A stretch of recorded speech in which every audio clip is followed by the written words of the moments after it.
welcome everybody. Thanks a lot for participating, for taking time out of your, out of your day, out of your evening, out of your morning, depending on where you are in the world.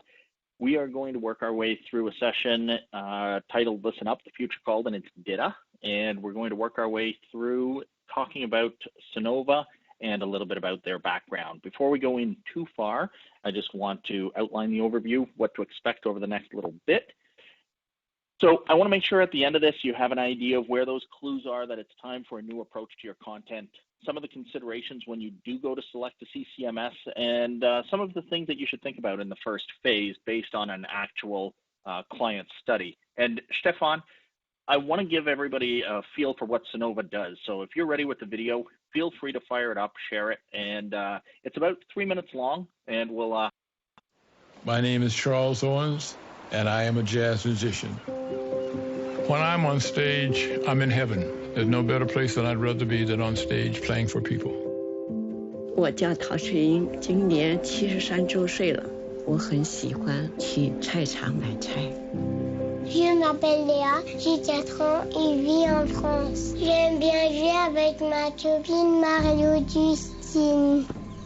Meu nome é Bruna, eu tenho 32 anos e sou personal trainer. When my hearing was fading, things were muffled when being underwater, and I couldn't hear people. Yeah, it was kind of hard. 在配助听器之前，我和家人和朋友是有一定距离的，有隔阂的。Não ouvir muitas vezes me levou à solidão. J'aime entendre maman, les poneys et les chevaux et les petits oiseaux. Et puis je n'aime pas être dans le silence. It almost felt normal to not be able to hear, but when I went to the ear specialist, and I could say, look what I've been missing. Eu uso aparelho invisível que fica dentro do ouvido e me acompanha em todos os momentos. 第一次感觉很奇妙，怎么声音那么好？ Je mets mon appareil et j'entends, c'est super. A dream that came true. It's just like I'm in touch with so much more.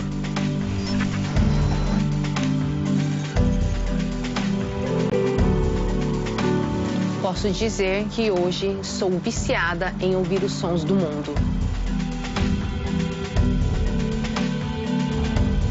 Ouvir é muito importante para mim porque me comunicar com as pessoas é uma das coisas que me traz mais alegria. 佩戴了助听器以后，方便了和家人的交流，增进了我们的友谊。 Je n'aime pas être dans le silence. Et pour dormir, j'aime être dans le silence. I'm lucky enough to have a great hearing aid that makes my life much more complete and fulfilled, and I hope to continue playing jazz for another decade at least.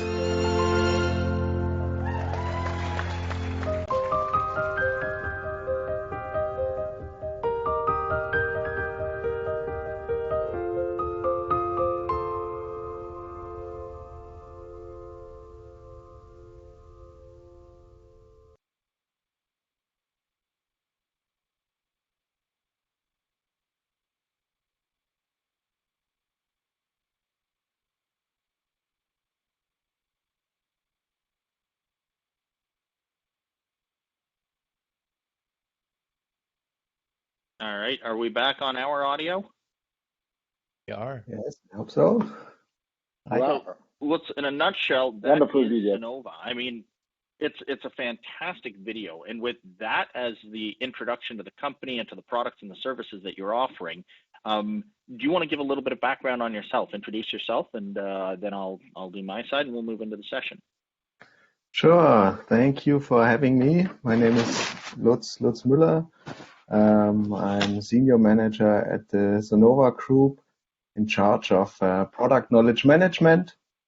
So my team is doing everything to bring the information from headquarters, from the development, to the provider of our services and products, and to the end users. So this is the background. I'm for ages in the company, worked in several areas, and currently enjoying very much this field of expertise. Thanks. And my name is, depending on where you are, Bernard Aschwanden or Bernhard Aschwanden, for those joining in from Switzerland or from around the world who speak German. I am the president of a company called Publishing Smarter, and we are the consultants and partners who helped implement the Sonova solution in regards to AEM and DITA. So I want to work our way through a little bit of some conversational stuff here, talking a bit about Sonova, the history it has had with content, what the future itself holds. And as the backgrounder, these 3 bullets will be explored into the next slide. So historically, I love this picture. I found it on Wikipedia, and it made me laugh at first. And then I thought, you know what?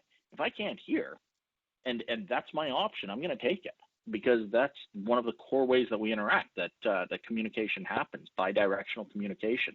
So I know historically things were clunky, and they started to evolve, and the technology is evolving to the point where it's small enough that you can hold it in the tips of your fingers. So historically, and this is where I'll throw the question to you, what was Sonova's broad historical approach to content creation, the management, the translation, the publishing?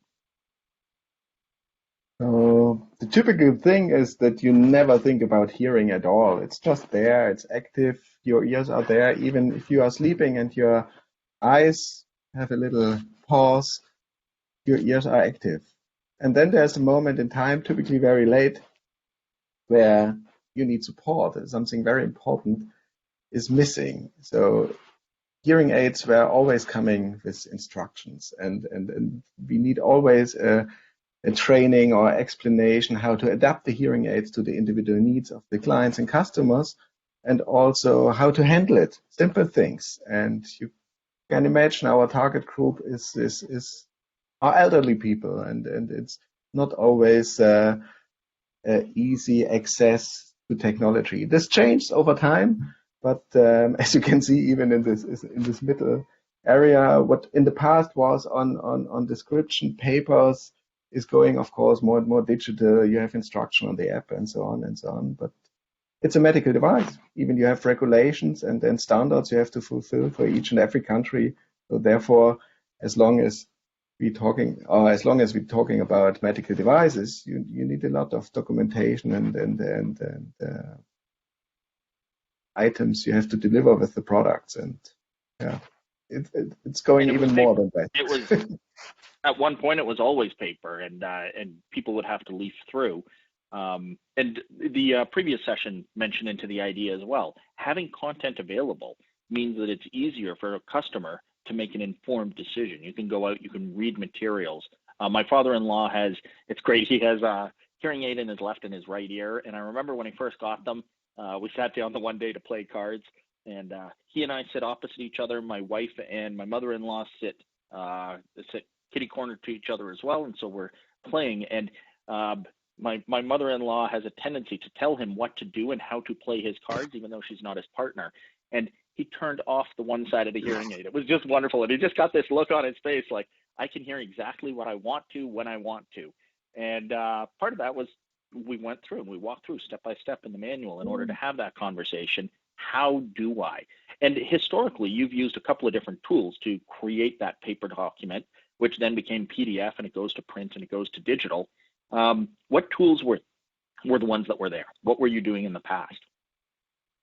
So we are a very fast-growing company, and also not too young, but we have not the longest track in our industry. And the focus is, of course, very technology product-driven. And I think in terms of technical documentation, in terms of marketing, the classic Adobe Creative Cloud Suite, you name it. So very individual tool, very project driven. Later on, we started, of course, to share the assets and have a DAM system to collaborate with agencies and group companies. But really thinking about using the synergies and the efficiency of a CMS system was not in the first first front, so to say, and therefore it's a very I would say isolated setup, depending on the department, depending on the different entities, and so on. Not half as sophisticated as the technology which we provide. And that change from the paper copy to the PDF to the digital PDF, sure, and even to the app-based type of environment, that's going to be changes. It's the delivery mechanism, but it's also on how you approach content. You cannot put a video like we saw to start this session into a paper copy. If you take that video and you put it into a PDF document, and that video is 100 megabytes or 50 megabytes, it's great if somebody downloads the PDF, but it's still a large video. And now you're getting to the point where things are completely interconnected. So how does technology change what you're doing with content? Yeah, I think the instruments getting more complex, so we can support more and more interfaces. We can connect to Bluetooth devices, to your smart TV. We offer direct interaction between the hearing healthcare service provider, ENTs, which can dial in on your mobile phone and connecting to the app to change the adjustments of instruments, or the wearer of the instruments can do it on its own. So that means with the samples, I like to describe that also the need of giving the right instruction at the right place in the right moment where you need the information is a crucial point, so that we can ensure you have easy access, you find the information in the moment where you need them. And today, that's for everybody, I think, clear here, multi-channel approach, and also different formats which have perfectly match each other. Doesn't matter if it's an instruction movie, or if it's a user guide, or if it's the website, or you name it. And when you started talking about this desire to change things internally, how was that met? Was there good support? Was there resistance? Did people sort of jump and rally to your cause once you started showing them what can be done? I have to be honest, the challenge was driven by business. So servicing multiple brands under the umbrella of Sonova. So maybe you have heard about Phonak. There was a famous cycling team years ago, or in Canada, you maybe know Unitron as a large company there. We have even some retail brands around the world. And this were the moment where it was obvious that you can be faster, you can be more efficient, you can decrease the costs if you optimize the workflow and the creation and providing of the service within the organization. Nevertheless, we decided to start with small steps, also that I have to mention here. So it was not the big moonshot. So we started with technical documentation. So we could prove a way how we can use a CMS system in the organization. And then you have partners that are doing, for example, translation, or you have internal people who are doing illustrations. How are they handling the need to change? You know it from one of our meetings. So the teams are small, global, efficient, and we have the trust and the freedom from our management to improve the situation. Of course, we need to plan and to set up and to budget all these things. But I think it's a common understanding, a company culture to be open for change and to look for the best solution. And therefore, we were reaching out to several service providers, and we are glad to work with you. So it's no surprise that we present together. Yeah, it's kind of fun considering that this started really January, and here we are a few months later, and in some pretty good shape overall, but there were challenges. I mean, technology is constantly changing. There's the change management side. There are the ways that people work with whatever is being done. I know there were challenges along the way in getting to where you are now, even in the last few months, but in the years leading up to this. Can you share a little bit about some of the challenges that you had to overcome organizationally or with your teams in order to get them to where they are? Sure. So over time, of course, the life cycle is shorter and shorter of the products. We have a high output. We launch 3, 4, 5 times the year new products in different price points, different technology levels, and so on.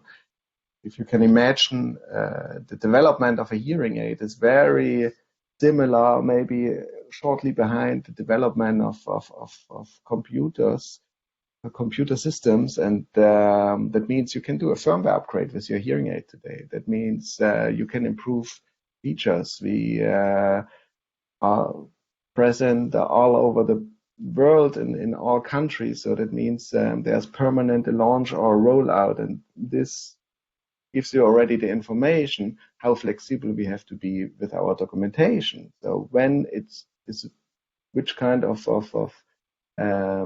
version needed, and how quickly can you roll out an update of legally required documentation. And the legal requirements for medical devices are increasing. The demand from the user of the device is increasing. So a customer getting in touch with premium solutions as we offer today is not the same customers like 10 years ago. So there's I think in higher demand, more flexibility, more efficiency needed, and at the end, the best service you can think of to provide to your consumers.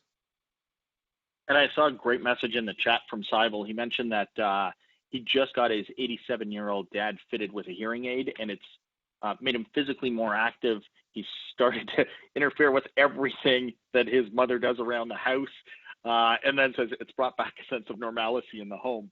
And I think those are the challenges that your users are facing in a lot of cases. The world around them feels like it's changing, like they have to figure out, how do I adapt to what's happening? And when you realize that there is a technological solution that can drive you forward, and they go and they do their research and they find online the entire Sonova suite, they can find the brand, the product, the solution that works for them. It really changes around their life. So it's a fantastic thing to see and to hear about. So with a bit of that background set, what I'd like to do is just work into a couple of content-related questions on DITA. And again, each of these 3 slide points we'll expand on a little bit. So I want to start off with just the idea of DITA. What is it about DITA that appealed to you? It's not DITA. At the end, we found out DITA is the right solution for us, and then we compared several, sometimes very similar systems in the field. But we are convinced that this kind of structure and looking for a unified solution, which brings the flexibility which is needed, which we described in the samples before, and therefore we think DITA is the right solution. And nevertheless, it's also thank you and thanks Publishing Smarter to define or to bring us in a position to see that DITA is the right tool for us. So as I mentioned, we are very technology driven, very consumer focused. To my experience, a company is driven by the development of their technology, or maybe by marketing and sales, depending where the company started. But I never met a company which is driven by perfect document structure or something, and therefore we need strong external partners, and here we are. You know, the one other thing I'll mention is driven by the people, and the people that you have that are working on this. They pick it up, they work with it, they get these things. Not only do they get them quickly, but they get them right. They're willing to go in and put in the time and effort. And when we started looking at it initially, and we talked about the idea of topic-based content and breaking the material apart, some people have that resistance and that hesitancy to change what they already have. And your team looked at it much more as an opportunity. The same idea with the reuse. As we began to look at things, we realized just how many different things are reused, whether it's a remote control that could be used for multiple hearing aids, or whether it is content in a hearing aid. A rechargeable hearing aid has a similar approach to charging. Why would you write it 2 times or 5 times or 10 times? A hearing aid that has a battery in it should have that note, caution, warning type of information that mentions that the battery is a small device. You don't want to leave it out where it could be a danger to somebody from swallowing it. You want to dispose of it properly. And you're already looking to the future in regards to the way that you are starting to organize information, to publish information. And it was really nice to work with a team that, and I think we get this a lot with people that are moving to DITA, more so than others. You get an opportunity to drive things forward and not feel like it's my content, but that it's our asset as an organization, and that content is there to serve the user. It's not there to make it easy necessarily for the author. If you want to make it easy for the author, Microsoft tried to do that with Word, and then you end up fighting it because Word plays the what I think you mean game. And in your environment, it just seems that everybody at Sonova is focused around the idea of giving the best experience to your user that's possible, which is just a wonderful thing to see. And that's what leads me in. I'm impressed how much you learned about our products in such a short time. It's incredible, and that gives me the chance to dive in and to get to see it. And it is a life-changing experience, and I think the video at the beginning really helped sum that up a little bit. So the CCMS, I mean, we're in a session hosted by Adobe on DITAWORLD. I'd be remiss not to mention the general idea that part of the solution involves, I've broken it out into a couple columns here, the idea of what you do in advance. You have your writers, you have your translation, your language needs. You have your general rules and architecture, you have your governance, the need to convert content, the taxonomy exploration that we do around everything that you're creating. It goes into the CCMS where we can have the integrated review and approval, the consolidation of information, going through and taking all of these different parts that exist and being able to then deliver it to these different platforms, to the different PDF environments, by product, setting it up so that your audience, again, gets what they need. So when it comes to the CCMS, and I'm not talking AEM specifically, just generally speaking, which aspects of this appeal to you the most? What is it that you're really looking for? I know you have multiple audiences in different departments and so on. So I'll turn it over to you.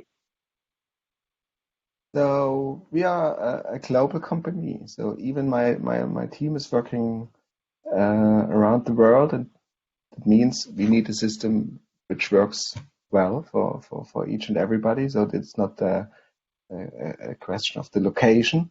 We serve, I would say, 40 to 50 languages with our tools, with our marketing assets. So this is crucial that this is working well.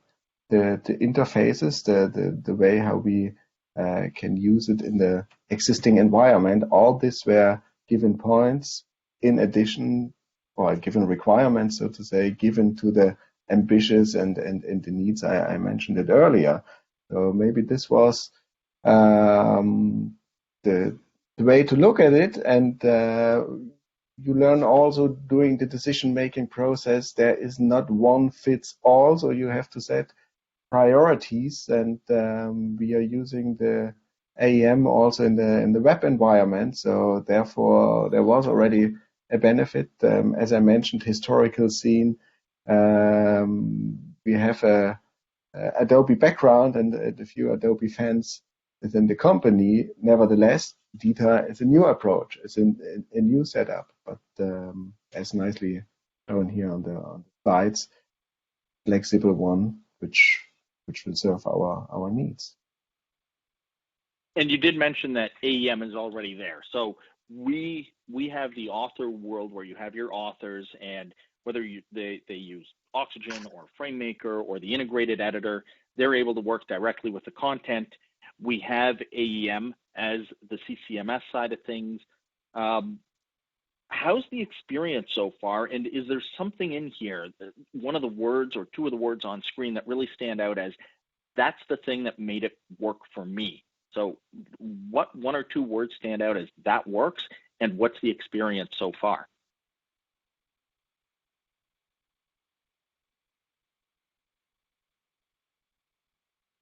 Making you think.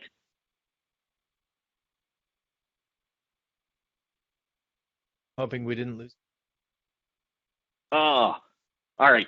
So I know from my standpoint, looking at it, as we started doing work with the writing team and with the translation team, we really experienced a lot of a back and forth conversation of, again, how do we take the content, improve on what we've done in the past, make it into something that's going to be capturing the ideals that we have as an organization.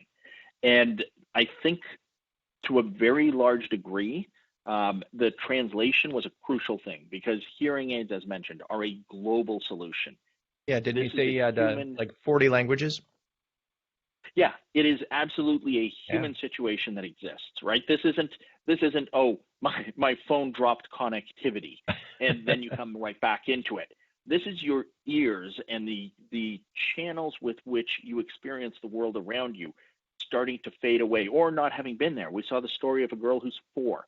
And in these situations, when I look at any of this, translation is a piece that really stands out more than anything. And I was amazed how often in the video the word communicate shows up.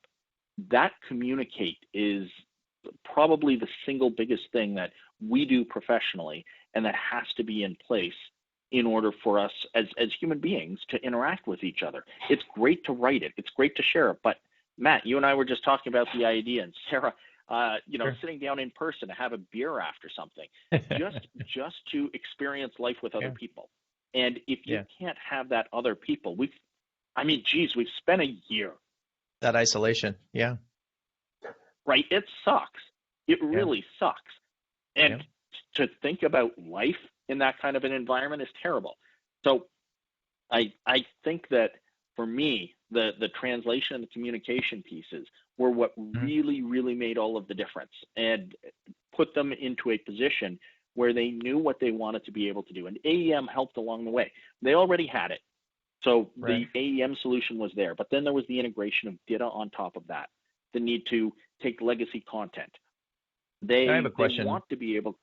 Yeah, go ahead. Yeah. Because we hear time and again, and it's been my experience at least, that often this translation piece, the localization, and the cost, or the in terms of the opportunities for the organization, in terms of localization and driving down that cost, those can often fully fund these TechCom initiatives that we've got.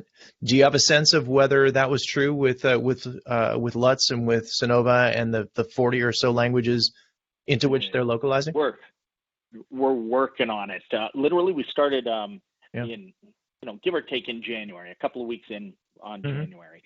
And we've just gone through and set up the toolkit and done a bit of publishing. And we're now going to be able to take translated content and run it through the same publishing workflow. So the massive amount of manual work that's required should be able to be reduced. And I see Lutz. I think we may have him back on the line. Are you back for the audio? I'm back. Hey, fantastic. Excellent. So on this slide, I was mentioning a couple of things. You had talked about AEM being able to help you to increase the efficiency, but not the complexity. Can you address that a little bit? Yeah, so the complexity is coming with our products, with our requirements. So by the target group, the complexity is coming by regulations, very regional, and there is not a point that I see a lot of complexity within our organization. As you mentioned, we are kind of flexible. We are willing to move, to change, to break habits. There is not really somebody who is not really to adapt and to change, because it's still a success story we write, and then there is a high demand of the products. But that means we have to deal with the complexity and be requesting a system or solution which can be adapted to our needs and which is scalable, which is also important. So we're talking about a few autos today, and we will talk about a few autos more tomorrow. We're working with translation agency 123, and there's always a bit of move and change, and therefore it was important also to think about a solution which, of course, solves the obvious issues or challenges if you think about the CMS system, but also having something what is future-proofed and maybe very soon available as a cloud service. Yeah, and I think the future-proof is a really good point as well. You want to be able to have something where, give or take, as you're changing with what you need, that it can keep up with you. And DITA seems to be able to do that. I mean, we're give or take 20 years into DITA, and it continues to be adopted more and more broadly. So mentioning 20 years into it, the DITA 2.0 ideas, the number of companies and organizations that are using it. Looking forward, we know that there were certain goals you established for this very first phase, and there's some next steps coming up.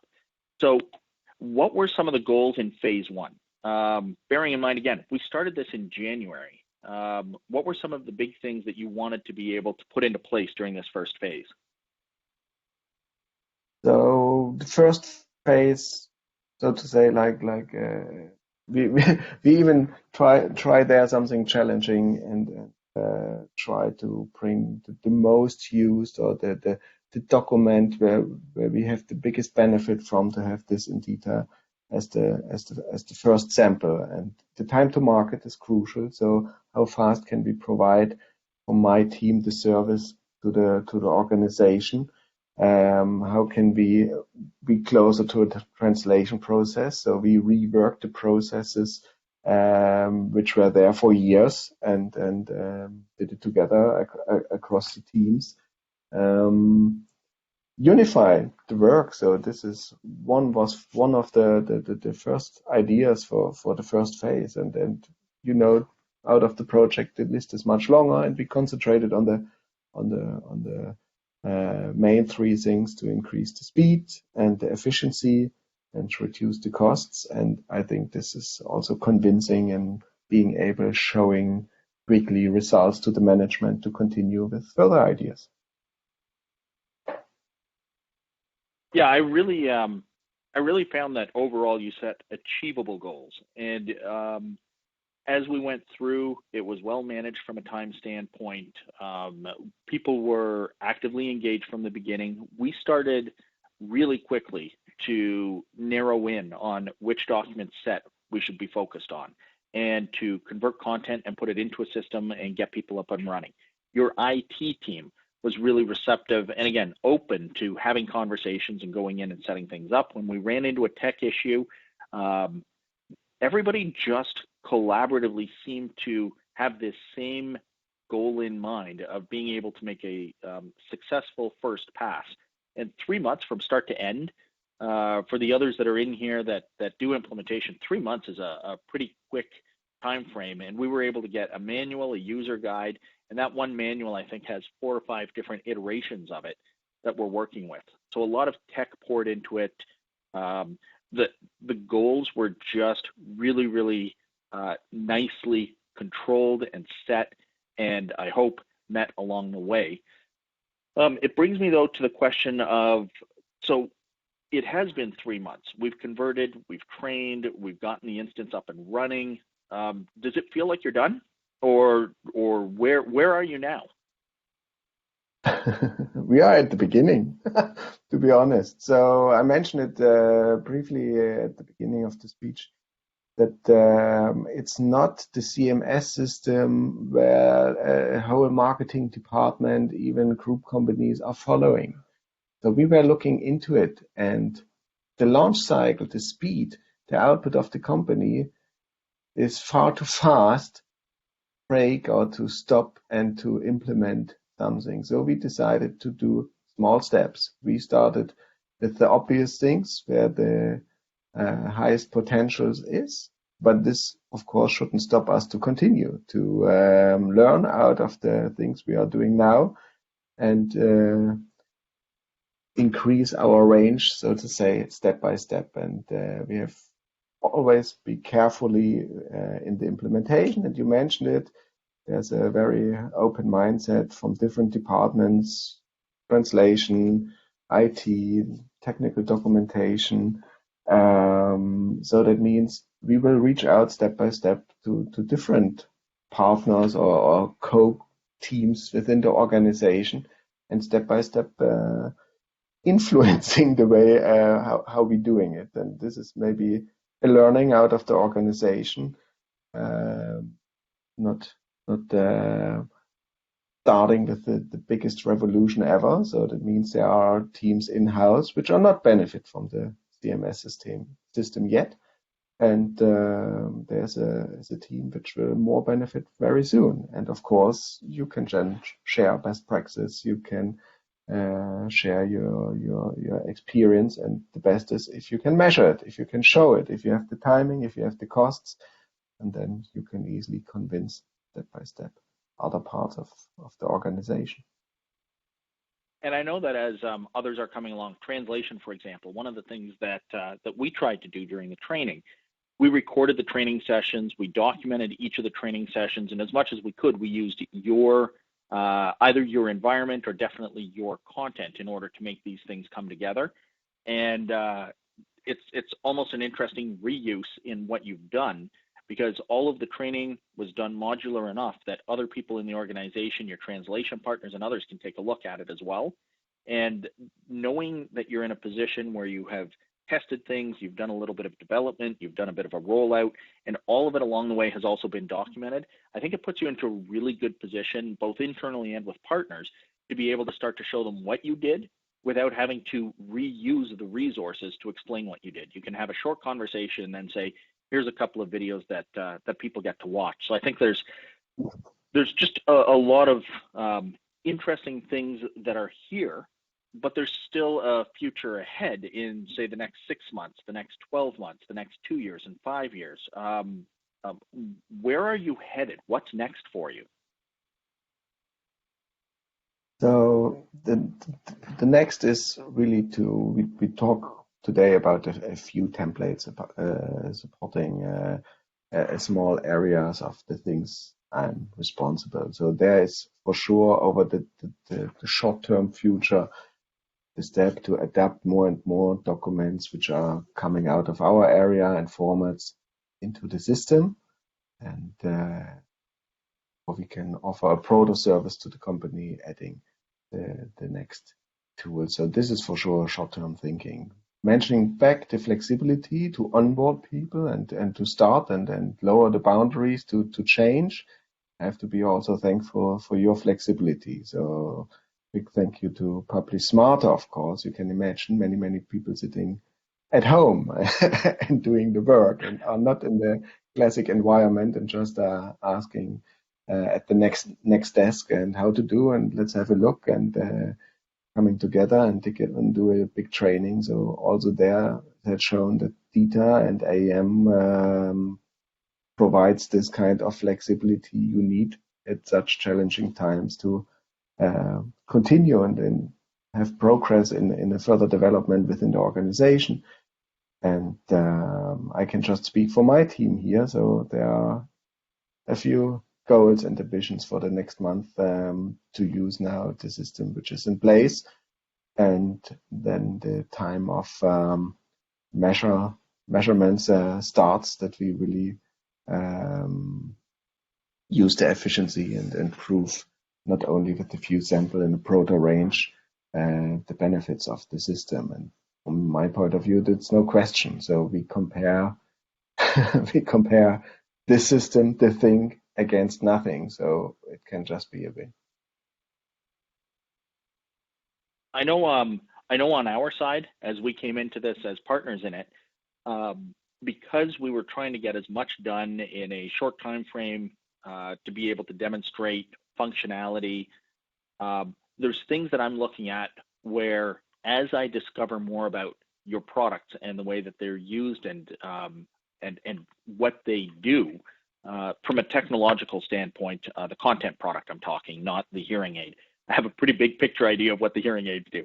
I'm looking at the materials that are being converted and starting to see more and more reuse opportunities. And that does require a reorganization of some of the structure of the content. It requires additional metadata, additional tagging of that material. I'm seeing in the publishing some of the questions and the requests and more consistency coming together. So as we're looking at publish, we might see that in a disconnected environment, different people at one point provided material to a manual. And in that manual, a simple example, a procedure may have been written as 1, 2, 3. Another procedure was written as ABC, and a third procedure was written as a paragraph. And as we began to take that content and look at it across the entire spectrum of not just one manual, but many manuals, we started to see opportunities to take that and make it reusable, to take the topics and standardize them, to take the notes that warn about, the battery, for example, and make that more consistent. The publishing that's coming into play is also starting to change and adapt a little bit, where there used to be a lot of very page by page layout and design was great from a look and feel, and we're trying to capture as much of that as we can. But in order to get some of the efficiencies that you're looking for as you move forward, we're also going through and taking that publishing setup. And again, the support is fantastic. I've worked with a lot of companies where there's a lot of demand for very specific layout. At one point, somebody would take a sheet of plastic and lay it over top of an 8.5 by 11 page, and then look at the column layout and how much space there was, and the whole publish was focused around that one piece of output, and it always had to look that way. And you have a consistency that is being built towards moving forward. And the people really make the project into a success. They are learning, they are adapting as we work our way through. So, Stefan, in the context of some of what we have, in a few moments after 1 or 2 more slides here, I'll probably ask you to go through, but and show the video again, just to give everybody a full beginning and end where we were. I've got a couple more slides, but then I'll ask you to fire that up. These are some of the things that stood out from the video. Communication with other people is one of the things that makes me happy. It makes my life more complete and fulfilled. It's easier to communicate. I can hear. Those things, that's communications. It's not just what we're going to go through and read. It's that entire life experience. And a lot of us take that for granted. Stepping away from the content and going to the people, can you tell me a little bit?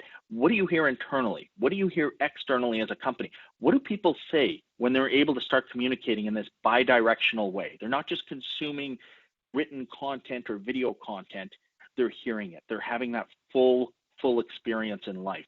What is it that people say to you?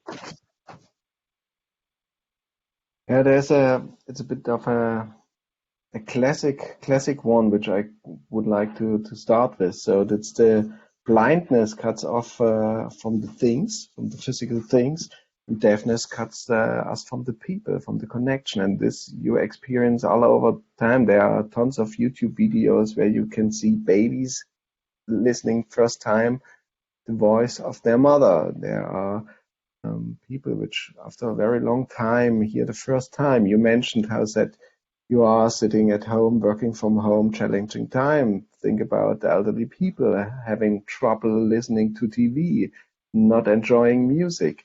So there are several different aspects you never think about.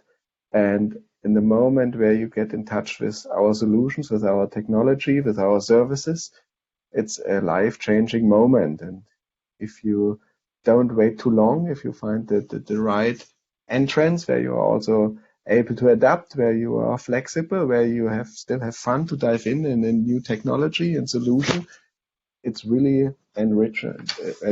So it's really something, a great value, and listening to your loved ones and hearing the birds in the park. There are so many things you take for granted, as you mentioned. And typically it's a slow process, and you don't miss that immediately, but in the moment where it's back, you understand how big the difference is. And a very enjoyable moment, and different. And sometimes it takes a bit longer. It's not like eyeglasses you set on and you see, okay, it's better. It's a very individual approach. So everybody has a different understanding of what's hearing well. So it's not just a color which you define it's blue or it's green. No, it's a different sense if it's punk music or if it's jazz music or if it's classic music or whatever. And therefore also we are back to documentation, description, and so on. All this information which my team provides to the end user at the end, to the consumer, to the audience of our products and services. It's interesting because up until you just mentioned it now and you connected the audio experience with the physical experience, and then you mentioned back to the documentation. People often, I used to own a secondhand bookstore. I love books. I've probably got more books than I need, according to my wife in the house. And there's the tactile. I love the idea of taking a book and sitting down to read. But I tell you, you open a book and you hear the crispness of the pages as you start to go through it. You hear the sound as somebody's standing through the pages. Flip through, it has a sound. You never think about it. But if you imagine the sound wouldn't be there, it would be strange, wouldn't it? Absolutely. The sound kicks out when I'm watching something on TV, and I think for a moment, and then I hear the rest of the world around me. I'm like, all right, it's just something on the TV. And I don't even think about how privileged we are to be able to hear everything that happens around us and how your world makes that world available to everyone. There's a couple of questions in the chat that I've tried to address along the way, but there's one that I think you're best suited to answer, and it's just, how is content available? It's available in print, of course, but what about mobile devices? And if it's not on the mobile, how much urgency is being placed on it so that if somebody is not at a computer and using their products, you can still go in and interact with them. So is it mobile friendly? And how do you decide on where your priorities are? Is it more languages, more formats, or do you want to be able to do everything? So there are legal requirements. So in most of the countries, you must be able, as a customer, to inform yourself about the product which you purchase later, and especially for medical devices. So there must be documentary documents available to support your decision point to access that. On the other hand, the highest need is in we call it adaptation phase. So typically you have a long decision phase to come to our product and solution, and then a totally new world opens for you. And the products has to be customized. So the product which we bring to the market needs a customization to your individual needs. That means there is a very crucial window where the right information has to the right buy, not to lose interest or to decide for something else, and so on and so on. After this phase, there are people around which are maybe loved ones, and the information has to be mobile, digital, available, because you like to help your grandma, your grandpa, your parents, and so on. On the other hand, touch point number one for end user interaction is the app. Believe it or not, our target group is 70 to 100 years old, the majority, and the number one is the app. So you are in contact and you expect the information at a glance at your hand. And so that means the multi-channel approach, the format is everything what you can think. And of course, this is not perfectly aligned yet. We are working on that. And it has started to introduce a team in the company which called product knowledge management. So it's exactly not a gardening about this or a gardening about that. I mentioned we are in charge of online support, e-learning, so we work together with different subject matter experts, and also the documentation, technical instruction for use is part of this department. So there's more content, there's more languages, there's more formats, because the goal is anywhere, anyone should be able to just get their eyes and their hands and their ears on the right information, the right time, so that they can just go ahead and live their life. And also different audiences. So you have the ENT, which has another look on the information, like maybe an audiologist or an user of the system, or the loved one who is in a totally different approach. So there are measurements and scientific information about the increase of success in terms of hearing if your family members are involved, which is clear because the answer is communication. So that means the grandchild is looking maybe for information to support the grandma in using a new feature on the app communicating with the hearing aid. So it's really interesting approach in terms of target groups and information channels. Yeah, I'm going back to Seibal's comment about getting his 87-year-old father fitted with a hearing aid. The experience that Seibal has is in finding and helping to support. The experience that the ENT, that the doctors, the nurses, the technicians have is making sure that the solution is the right solution based on the hearing issues that are being experienced. And really, Seibal, I'm guessing that your father's solution was the one that allows him to be brought back into the normalcy of the home.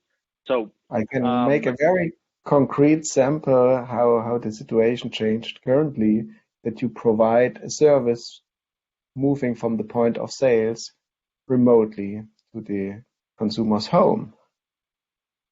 Providing a technology, everybody is thankful that the technology is there, but this change needs a lot of training and sharing information in a very short time to adapt the business, to do the remote adaptation of the instrument, and also for the consumer, the user of the product, the hearing aid wearer, which benefits from a service he was used to get in a hospital or in a clinic, now maybe even at home in front of the TV, having the conversation with the audiologist via his mobile phone, parallel adjusting the hearing aids while testing it in a real situation. Totally new approach, a lot of information has to flow, and you have to be present in all channels. And for anybody who's interested in more, I've put our contact information on. Stefan, if I can ask you to queue up the video and play it in just a moment. The QR code for Sonova, I believe that's an actual link to the video if anybody wants it, but the QR code for the Publishing Smarter side is to my LinkedIn. Both of our LinkedIn profiles are down at the very bottom of this. If there are other questions, I'm happy to stay around and see what I can do in order to help answer them a little bit inside the Q&A pod, inside the chat. But Stefan, if you want to play the video, I think it's sort of a good way to just wrap it up. And it really puts a fresh perspective on some of the things that you saw when we started the session, having heard a little bit about how Sonova is really helping people to hear the world. So I just want to fire off my thank you to everybody. Lutz, of course, thank you so much for trusting us as a partner on this, for having us involved. A thank you to the Adobe team for everything that everyone has done behind the scenes to make this happen. Everybody who has attended here, the bloggers who are involved in it. And I'll give you the last word, and then Stefan, maybe we can play the video after he's done. Thanks for having me. Thanks for great support, Bernard, Stefan, and all the best. And earlier or later, we get in touch. Absolutely. Bernard, while I play the video, there are a couple of questions in the Q&A pod, so maybe you can already take care of them. Perfect. I shall do so, and I think I've already hit up a couple of them, so I'll hang around and answer them in the Q&A. Thanks again, Stefan, Lutz, and everyone else who's been involved in making this event a reality, especially in the challenging times we're living through. Take care. Thanks, guys. My name is Charles Owens, and I am a jazz musician. When I'm on stage, I'm in heaven. There's no better place than I'd rather be than on stage playing for people. 我叫陶翠英，今年73周岁了。我很喜欢去菜场买菜。Je m'appelle Léa, j'ai 4 ans et vis en France. J'aime bien jouer avec ma copine Mario Justine. Meu nome é Bruna, eu tenho 32 anos e sou personal trainer. When my hearing was fading, things were muffled, like being underwater, and I couldn't hear people. Yeah, it was kind of hard. 在配助听器之前，我和家人和朋友是有一定距离的，有隔阂的。Não ouvir muitas vezes me levou à solidão. J'aime entendre maman, les poneys et les chevaux et les petits oiseaux. Et puis je n'aime pas être dans le silence. It almost felt normal to not be able to hear, but when I went to the ear specialist, and I could say, look what I've been missing. Eu uso um aparelho invisível que fica dentro do ouvido e me acompanha em todos os momentos. 第一次感觉很奇妙，怎么声音那么好？ Je mets mon appareil et j'entends, c'est super. A dream that came true. It's just like I'm in touch with so much more.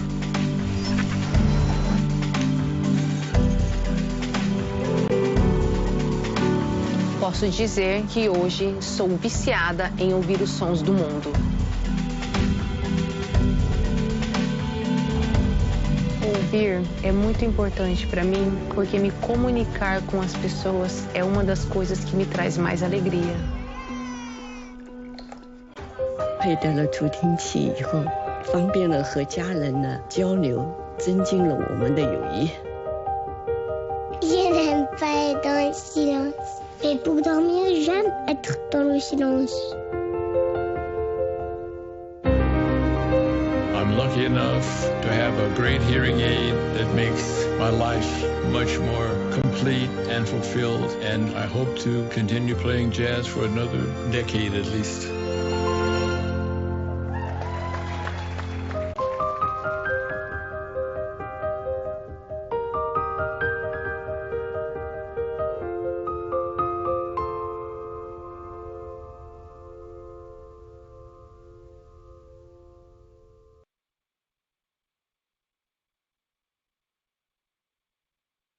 Thanks again to Bernard and to the team at Sonova. We have just a moment here while we wait and get our next presenter queued up. So I'm looking through the chat and hoping that, that you guys can all kind of interface. Let me know what you've had as far as your favorite moments so far today. And get my camera on as well. And let me know what you thought of everything so far.